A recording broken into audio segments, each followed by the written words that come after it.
നമുക്കെല്ലാവർക്കും ഒരു safe zone ആയിട്ടുള്ള ഒരാളില്ലേ?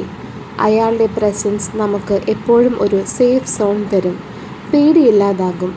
നമ്മുടെ സങ്കടങ്ങൾ പോലും ഇല്ലാതാക്കാൻ ആ സേഫ് സോണിന് കഴിയും.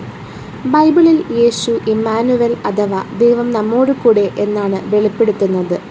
അവിടുന്ന് നമ്മുടെ ദുർബലമായ അവസ്ഥകളിൽ കൂടെ നിൽക്കുകയും യാത്രയിലുടനീളം നമ്മെ ശക്തിപ്പെടുത്തുകയും ചെയ്യുന്നു. യേശു എന്ന പേരിന് ദൈവം രക്ഷിക്കുന്നു എന്നാണ് അർത്ഥമെന്ന് സഭ പഠിപ്പിക്കുന്നു. അത് അടുപ്പത്തിൻ്റെയും രക്ഷയുടെയും വാഗ്ദാനമാണ്. ഈ ക്രിസ്മസ് കാലഘട്ടത്തിൽ നമുക്ക് ഈ ഇമ്മാനുവലിനെ സ്വാഗതം ചെയ്യാം. അവൻ്റെ ജീവൻ നൽകുന്ന സാന്നിധ്യം നമ്മിലൂടെ പങ്കുവയ്ക്കാം. വചനം പറയുന്നു, കന്യക ഗർഭം ധരിച്ച് ഒരു പുത്രനെ പ്രസവിക്കും, ദൈവം നമ്മോടുകൂടെ എന്നർത്ഥമുള്ള ഇമ്മാനുവൽ എന്ന് അവൻ വിളിക്കപ്പെടും എന്ന് കർത്താവ് പ്രവാചകൻ മുഖേന അരുൾ ചെയ്തത് പൂർത്തിയാകാൻ വേണ്ടിയാണ് ഇതെല്ലാം സംഭവിച്ചത്.